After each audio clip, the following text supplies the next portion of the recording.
Beletrina v živo. Lepo pozdravljeni vsi zaljubljeni v knjige.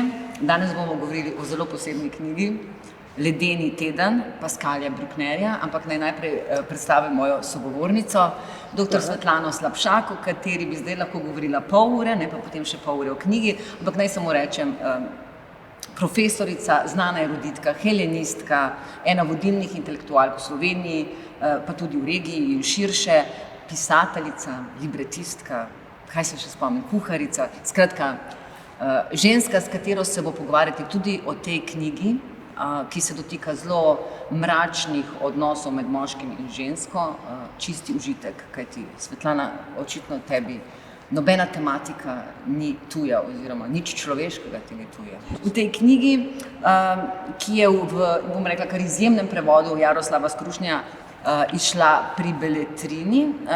Jaroslav Skrušnj je pa, bom rekla, očitno občudovalec Pascala Brucknerja, ker je prevedel vse njegove knjige, ki so izšle v slovenščini, med drugim tudi ta Nenehna vzhičenost, esej o prisilni sreči in Ljubezen do bližnjega, ki je prav tako izšla pri Beletrini, pa Pridni sinko. Skratka, Pascal Bruckner je pri nas že zelo znan, bil je celo dvakrat v Sloveniji, kar pomeni, da sem imela tudi jaz priložnost z njim narediti intervju. Ampak Svetlana, povejva nekaj besed mogoče o vsebini te knjige, da bralcem približava, v kakšne globine se bova zdaj spustili, ne? Ja, gre za pastiš medenega meseca oziroma medenega tedna, in to naj bi bil žolčni teden, pravzaprav, na ladji. Lune de fiel, se tako reče. Lune de fiel, ja. In pa dva para se srečata na ladji, na nekem trajektu, ki pelje iz Marseja v Istanbul po zimi. In pač ta par, ki je recimo bogatejši iz prvega razreda, igra različne psihološke in druge igrice z parom, kjer junak govori cel roman, to je njegova izpoved. Gre za profesorja književnosti, oba profesorico in profesorja, ki hočeta iti v Indijo, čeprav je 10 let pozneje od tistega trenda, ko so vsi šli v Indijo. Nista v trendu, skratka, bi pa rada bila. Bi pa rada bila. Vsekakor se zapletje v tem, da različne manipulacije, laži, performansi, prevarantski performansi in ostalo igrajo glavno vlogo v tem romanu, v katerem se druga zgodba, v zgodbi je zgodba tega invalidnega moškega z izjemno lepo in privlačno mlajšo žensko. In on glavnemu junaku pač govori v odlomkih zgodbo te ljubezni, ki je morbidna, perverzna, deloma tudi ogavna za branje. In to je ljubezen ženske, ki izkorišča moškega, ki je obenem mazohist in sadist. Torej sadistično-mazohistična zabava nekega para. In se konča... Oba preigravata obe vlogi, ne? Seveda, oba preigravata obe vlogi, točno tako. In pa pravzaprav konec je romana takšen, da tisti prvi par... A ga smemo povedati? Ne, nič od tega. Lahko pa povemo ob tej priložnosti, Svetlana, da je Roman Polanski leta 1991 posnel film, ki je takrat imel zelo slabe kritike, Bitter Moon, se pravi Grenki mesec. Za razliko od Honeymoona. Ja, za razliko od Honeymoona, ja, Bitter Moon. In v njem je imel kar zavidljivo igralsko zasedbo, in sicer Hugh Grant, takrat mladi, ko še nismo vedeli, da ga bo zanesla v komedije in potem spet nazaj v drame, ta Kirsten Scott Thomas. Kaj sem zdaj rekla? Emma Thompson. Mislim, da je Emma Thompson, ampak nisem sigurna. Zdaj moram pa, to pa jaz, pa ta film sem pa večkrat gledala, to pa je žalostno, da se zdaj ne spomnim.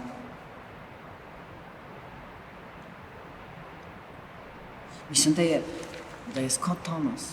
Aha, morda. No, v glavnem Peter Coyote je ta Franc, invalidni moški, ki nekako v svoj kremplje dobi ta, bom rekla, bolj malomeščanski par, ne, in se potem na nek način izživlja skozi njuna čustva, nekako dobi še dodatno gorivo za to svojo neko mizernost.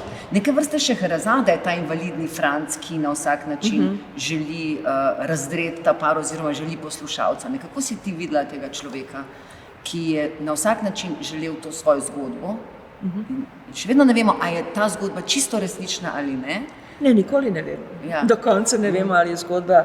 V to sadomazohistično razmerje, ne, pripoved o tem nekoč čudovitem razmerju, ki se pa zaplete v neko mučenje, ne, prav sadomazo oziroma vredno desada. Ne, v nekem smislu, ja. In potem si za žrtev izbere v bistvu ta urejeni par, ki lepo bere knjige in živi čudovito mirno življenje in gre prvič na neko daljšo pot. Ne.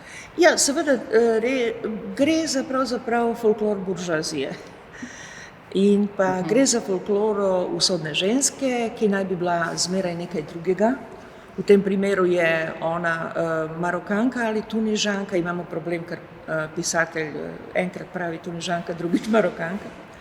In pa, ki je judovskega porekla, tako da imamo mešanico vsega, kar je na Orientu oziroma na Mediteranu.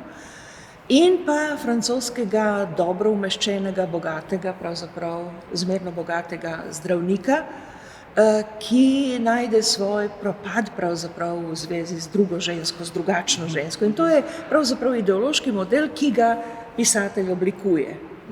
In v tem seveda oblikuje temo, ki je zanjega prepoznavna in jo vse bolj in bolj razvija, in to je ideja, da ta drugi svet predstavlja nevarnost za zahodni svet, ta Orient predstavlja nevarnost za zahodni svet, ki vedno ima krivdo, ki vedno občuti krivdo do tega drugega, zaradi kolonializma, zaradi holokausta, zaradi vsega, ne? In zaradi tega pač je ta drugi, pravzaprav, ki je na videz žrtev, pravzaprav tisti, ki uničuje zahodni svet.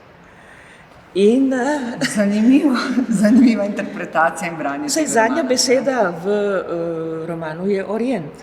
Tako da, in to pravzaprav vleče svojo linijo dokaj jasno v francoski Zadnja literaturi. postaja Istanbul, mogoče pa Preroški. Seveda, in to pa je neka evropska tradicija iz 19. stoletja, romanov, v katerih ženska uničuje moškega na sadomazohističen način, in ta ženska je zmeraj iz drugega sveta. V glavnem z juga, seveda Pierre Lois in njegova ženska in lutka, slavni roman, in pa seveda takoj pomislimo na Leopolda von Sacher-Masocha, ampak njegova uničujoča, fatalna ženska je slovanskega rodu.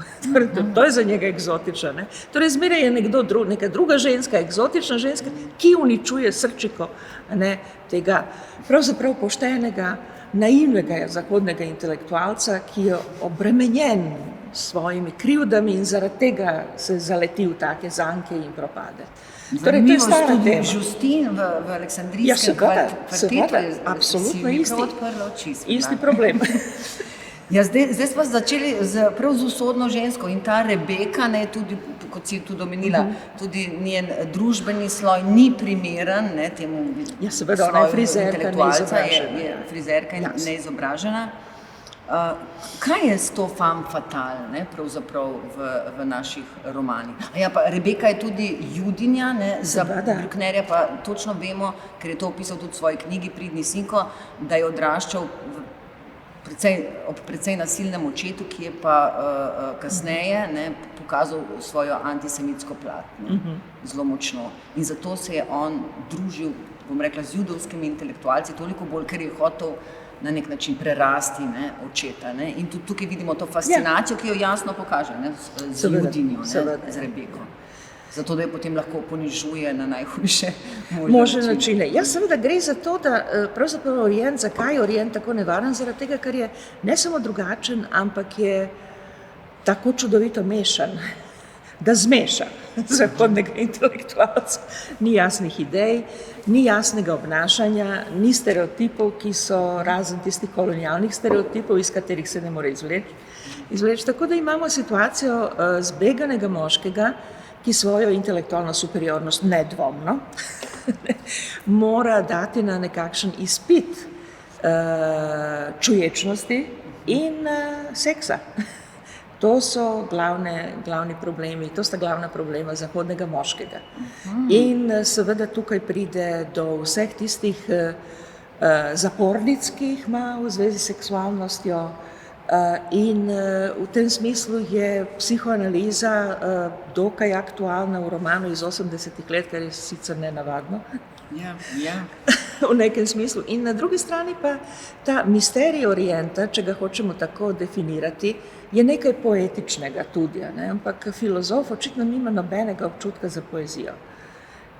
Oziroma nekdo, ki sebe drži za filozofa, in to je problem Pascala Brucknera in celotne generacije, ki se je razglasila za nove filozofe. Nobenega velikega filozofskega dela iz te generacije nismo dobili, razen Andrej Glicksmana, ki je starejši, ki je bil nekakšen učitelj. Na katere to misliš? Mislim na Bernarda Levija, mislim na Alena Finkielkrauta, mislim na tega našega Brucknera in seveda mislim na Patrika Bessona, ki je 10 let mlajši. Tako da cela generacija, ki se pravzaprav izživlja v tem, da se politično definira na način, ki je ekscentričen. In to ekscentričen v zelo nevarni obliki, Henri Lévy, BHL, kako ga imenujejo, je res inzistiral na vojni zoper Libijo. In je s predsednikom potoval z letalom na bojišče, da vidi, kako se razvija vojna, ki jo je izval. To je pa malce preveč za filozofa, po mojem globokem prepričanju. Ampak njihov angažman je angažman uspešnosti, to so predvsem bogati ljudje, ki so preživeli 68. leto, se potem ločili od Marxa, kar samo po sebi ni vprašljivo, ampak potem enostavno niso uspeli najti svoje filozofije, svojega sistema refleksije, ki bi bil pomemben. Bili so proti Sartru, bili so proti eksistencializmu, bili so proti angažmaju, bili so proti poststrukturalizmu in seveda reakcija na te nove filozofe, oni so se sami, prav Bernard Lévy je sebe in druge imenoval novi filozofi, brez pravih razlogov. Ostali intelektualci francoski so jih zelo, zelo napadali. To je tista stran, ki mi ne poznam dovolj, ker tega ne beremo. Če se vrneva, jaz sem te prekinila. In so vsi začeli pisati romane in to v glavnem ljubezensko-seksualne romane, ki naj bi bili filozofski. Ravno to sem te hotela vprašati. Seveda, Marquis de Sade je vzor. Model je bil res de Sade ali Bataille. In pred desetletjem je bil tudi Bruckner s tem romanom Ljubi svojega bližnjega, na nek način del te tradicije, Houellebecq, Beigbeder, ki so sicer mlajši od njega, Robbe-Grillet, ki je starejši od njega, ki so se res spustili v neke najtemnejše kotičke človeške psihe. In tudi sam Bruckner je rekel, da so ga vedno zanimale vse temne plati, ki se zgodijo med moškim in žensko, v kakšno strašno smer nas to zapelje.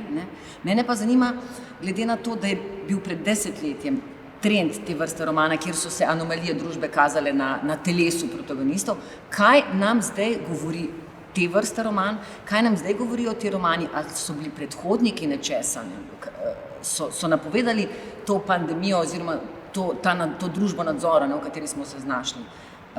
Ali je bil to sam krik neke praznine, izpraznjenosti in so si zarezovali v telo, da bi kaj čutili. Me zanima, kako ti gledaš na ta duh časa in kako umestiti ta nenavaden roman v ta čas. Jaz bi rekla, da v tem času, ko so oni pisali svoje romane, 70., 80.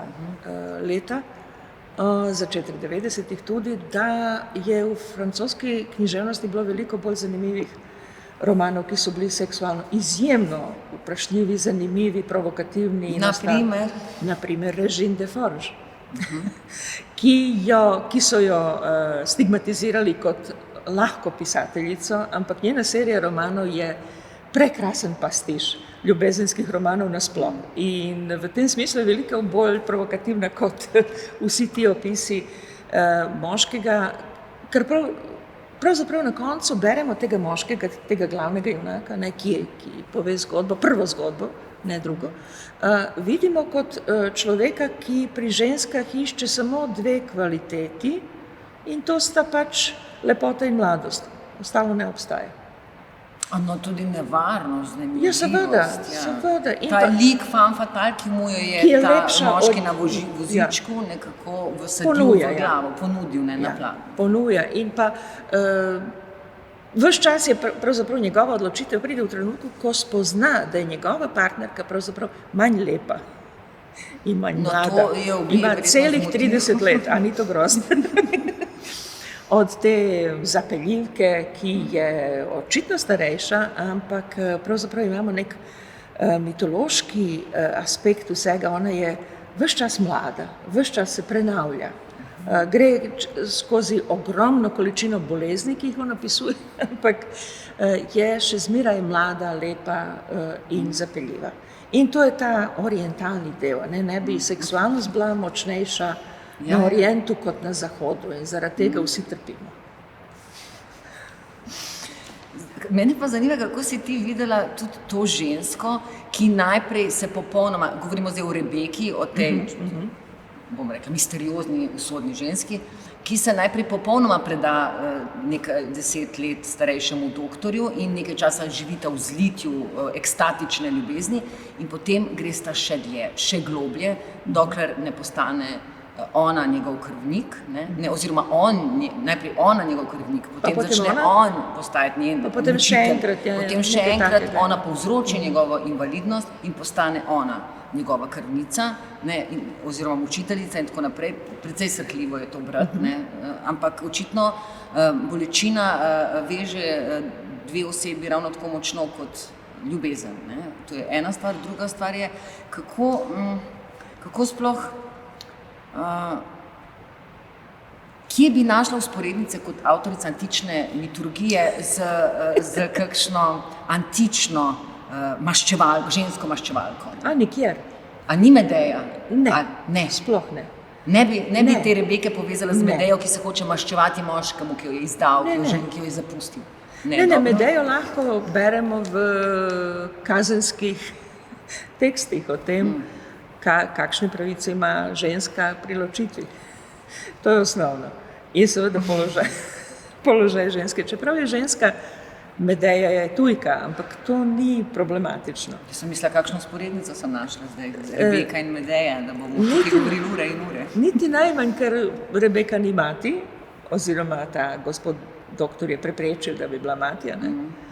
Tako da, moje vprašanje, veš, katero, beremo ta roman in beremo o Rebeki ves čas, tej obsesivni ženski zapeljivki, ki vsakega premaga, in pa, a bi lahko po tem branju lahko nekaj rekli, povedali o njenem karakterju? Ne, nič. Pravzaprav imamo 3 strani, kar mislim, da je veščina, ki jo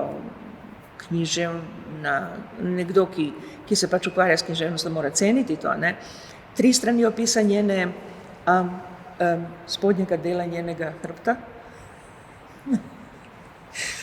In nič o njenem karakterju, nič o tem, zakaj je frizerka, nič o tem, kakšen odnos ima do staršev, kakšen odnos njeno otroštvo, karkoli, kakšenkoli podatek. Očitno ga ni res zanimala. Ne, ničesar. Samo kot fantazma. Seveda, ona funkcionira kot fantazma in kot, če hočemo, ideološki motiv celotnega romana. To je ta nevarnost Orienta, ki je zapeljiv, ki ga ne moreš razumeti in ki te na koncu, če se za to zanimaš, požre. Jaz mislim, da je to stališče, ki ga on ilustrira v tem romanu, pravzaprav zelo nevarno. To je, da recimo, da zahodni človek, seveda očitno moški predvsem, ima ta občutek krivde predvsem zaradi genocida, zaradi zločina do Judov in tako naprej. In v tem smislu pač odveč smo krivi in svoj ta skriti antisemitizem recimo izkazujemo v simpatiji za palestinske težave. In s tem pravzaprav popolnoma negira možnost obstajanja intelektualcev na vzhodu. Kaj bomo z Izraelci, ki se zavzemajo za Palestince? Kaj bomo z drugimi intelektualci na vzhodu? In zdi se, da na celem tem Orientu sploh ni pametnih ljudi. Samo so take ostraščene, napol nore, hiperseksualne ženske, kje so pa arabske univerze? Kje so pa prevajanja Aristotelova arabščino? Kje je pa celotna ta tradicija ohranjanja modrosti na obeh straneh, medsebojne izmenjave modrosti, znanja in seveda seksualnosti, za Boga milega. Se ta ideja razpuščenega orienta, lenobnega, ki uživa samo v seksu in v sladicah, ne? To imamo celo 19. stoletje, ta ideja turškega cesarstva, ki se razpada, prikazanega kot neki starec, ki uživa v baklavah in v ženskah. Ne? To je nekako to. Ne? In pravzaprav ne veliko več od tega dobimo v tej ideji občutka krivde zahodnega intelektualca. Se Pascal Bruckner je napisal kar nekaj študij prav o tem občutku krivde, ne? Tako da si ga zelo dobro zadela, ne vem, če ni nujno, da so prevedene v slovenščino, ampak po moje bi se tudi on strinjal s tem, ker si rekla, ta roman je vseeno nastal pred 40 leti, verjetno ima avtobiografske prvine, kar mi je potem tudi rekel v intervjuju, ne, da je preizkusil to bolečo plat razmerja, ko se popolnoma stopiš drug drugem in hkrati, ko se lahko neskončno raniš. Me pa zanima, zdaj, če se spet vrnemo bolj k literaturi, zdaj se vidva se tudi tako malo v politiko, malo v drugim, če se vrnemo k literaturi. Elfriede Jelinek, Nobelovka, je ravno tako vstopila v te, bom rekla, skrivne labirinte človeških medsosebnih odnosov. Houellebecqa smo že omenjali, Bret Easton Ellis recimo tudi, je bil kultni roman, pa da ne govorimo, Henry Miller je zdaj že daleč nazaj in tako naprej. Ampak hočem reči, kaj nam govori te vrste literatura, v času, v katerem smo po pandemiji, kjer nam je bilo 4 mesece prepovedano se dotikati in verjetno bo tako tudi v prihodnjih dneh, kot je rekel Žižek oziroma citiral Jezusa, noli me tangere, mogoče lahko kakšno povezavo naredimo s tem romanom. V tem smislu, to je pa roman, kjer gre najgloblje v dotik, hkrati je pa ta dotik pomeni smrt. Ja, premislimo malce. Evropska tradicija je tudi Rabelais, ki je sicer spodnji del hrbta opisoval na veliko več strani kot Bruckner in veliko bolj veselo. In jaz se bojim, da je evropska ta patriarhalna misel, literarna, pravzaprav našla končno zavetišče v tem, da ljubezen in žensko prikaže kot nekaj grozljivega. Kot nekaj, kar uničuje moškega, kar nekaj, ljubezen je nemogoča, ni možna, ljubezen je nevarna, to je tisto zadnje, cul de sac, iz katerega ne moremo več in tako naprej. Moram priznati, da mi sploh ni pri srcu ta književnost, predvsem zaradi onemogočanja razvijanja svoboščin, ki smo jih res kot telesa doživeli po 68. letu. Ja, vsi ti avtori so nekako dediči seksualne revolucije in vsi se zdaj pritožujejo nad tem, kaj nam je naredila seksualna revolucija, ker ni več omejitev, ni več tabujev, ni več čas za Freuda, je samo še vse je dovoljeno in kjer ni Boga, je vse dovoljeno, ali kako že gre pri Dostojevskem. Kaj to pomeni, da je vse dovoljeno? Kaj to pomeni za intimo? Ja, problem je v tem, da je glavni element vsega tega novih svoboščin in novega, mi res imamo novo telo, imamo drugačne obleke, jemo drugače, obnašamo se drugače, naša antropologija ljubezni je popolnoma drugačna po 68. letu.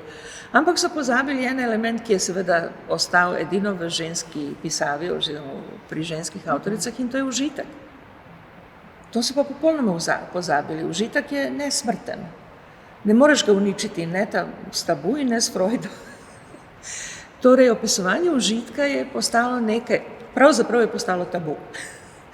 Opisovanje čistega užitka, brez primesi bolečine. Saj tudi opisovanje ljubezni brez bolečine je tabu, ampak saj ni romana, kjer bi lahko opisovali samo ljubezen, brez trikotnikov, brez prešuštva, brez bolečine, brez drame, brez tragedije. Seveda, ampak je popolnoma pozabljen en aspekt ljubezni, ki je v 18. stoletju razen Markiza de Sade, so obstajali tudi drugi zelo obsceni avtori, ki so obenem Kateri? Rétif de la Bretonne. To je po mojem mnenju veliko bolj pomemben avtor, ki je to seksualnost, on je pisal pornografske tekste, da ni nobenega dvoma, ampak on ljubezen doživlja kot učenje. In ena od njegovih knjig je o tem, da zaradi epidemije sifilisa pravzaprav, ki je divjal, najdemo vzporednice. končno je, ki je divjal po Evropi, da bi se morala ustanoviti neka oblika ljubezni, ki bi bila evropska ljubezen. Evropska ljubezen. In ta evropska ljubezen bi podrazumevala recimo bolnišnice, recimo nove oblike higiene in tako naprej in novi ljubezenski govor. Se prva knjiga teh, ki bodo pozneje postali novi filozofi, napisala sta je Finkielkraut in Glicksmann, je bila Novi ljubezenski nered, ki je izjemno vesela knjiga, prekrasna knjiga, v kateri je s humorjem napisana ljubezen, filozofske definicije ljubezni so raziskovane na osnovi humorja, veselja, užitka in tako naprej. In potem so vsi padli v te tabuje in nesreče zahodnega moškega, patriarkalnega moškega, ki nima več, ne da se več, nove poti ni in on se mora ustaviti v svoji lastni nesreči. Torej, obstaja druga linija in ta druga linija je še kako zanimiva. In se je obdržala, čeprav so jo oni sami zapustili, se je obdržala, tako da, kar se tiče ljubezni in seksualnosti, so možnosti nikoli končane. Ker pravim, užitek je večen. Ja, čudovito, kot svečenica neke radosti in užitka, si zdaj to povedala. Ja, radost in užitek je tudi odrekati se ljubezni. To je tudi neka možnost. Nekdo se bo našel užitek in srečo v tem. Torej, sploh ne gre za omejevanje in mislim, da je napačno zadržati se v tej jami nesrečni, v kateri so samo pošasti. Ni razloga, da ne bi videli, kaj se vse dogaja in da ne bi videli, da konec koncev ljubezen še zmeraj ima svojo prvotno misijo, da nas razmnožuje. Ja, in jaz ves čas hočem bolj konkretno, kako čutiš ta čas in kakšen je pravzaprav zdaj odnos do užitka, do ljubezni, do takšnih odnosov, kot jih beremo tudi v tem zame zelo vznemirljivem, čudnem romanu. Kaj se bo zgodilo? Kaj se bo zdaj zapisalo na naša telesa? Kakšno novo telo bomo dobili? Bomo kiborgi, ki bodo pripeti na zume in sploh pa še generacije, ki prihajajo za nami, se bomo sploh še dotikali, ne? Mislim, mogoče pa nas ta knjiga opozarja tudi na to, kako je bilo včasih in se nam zdi, kot da je ta knjiga prišla iz pradavnine. Ja, ker sta partnerja imela čas in denar, da sta raziskovala mesece. On je bil zdravnik, jaz si ne predstavljam, da ima zdravnik danes toliko časa, da toliko časa raziskuje vse temne in mračne plati spolnosti. Ne? Ker sem verjetno je utrujen, ker se ukvarja s svojim pacientom. Ne vem. Ja, očitno. Ja, samo še tole, da to, kar se nam je zgodilo, ta epidemija, pravzaprav daje možnosti nečesa drugega. In jaz se spomnim ene krasne pesmi grškega avtorja in pesnika in glasbenika Dionisa Savopoulosa, ki v eni svoji pesmi, ko se spomnja na demonstracije iz 80-ih let, pravi, ljubezen dela za socializem. To je... Z drugimi besedami, atmosfera solidarnosti, razumevanja, skupnega življenja z omogočanjem svobode drugemu, to so plodna tla, na katerih ljubezen dobro raste. Jaz bom za konec vseeno še malo zavila, zdaj se počutim že, kot da sem glasnik vseh teh temačnih avtorjev, od Desada, Bataja in tako naprej. Vse so zabavni. Vsi te pisatelji, ki sem jih omenila, citirajo tudi, tu mi boš ti lepše povedala, Moravaggi. Ja, seveda. Da je sadomazohizem gibalo človeštva.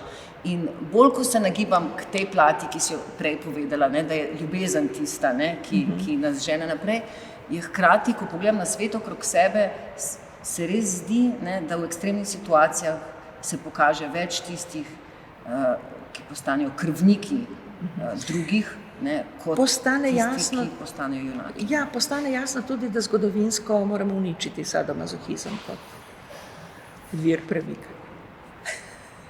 To pa je radikalna ideja. Ja, je radikalna Svetlana, hvala ti. Jaz še ne bi sicer končala knjigo, ki ponuja zelo vznemirljivo, bom rekla, in filozofsko in takšno in drugačno in politično branje. Lahko preberete tudi na Biblosu, je v obliki e-knjige. Jaz bi pa mogoče, ne vem, kaj še lahko rečeva v tem ledenem tednu? Da je dober za plažo. Ne, to se pa ne strinjam. Vprašala bi te, ker sva ves čas govorili v bistvu o tem moškem, o teh dveh moških, a bi lahko ta roman brala tudi kot feminističen roman, vsaj Bruckner v sebi misli, da je neke vrste feminist, kot je v to prepričan Casanova in tako naprej.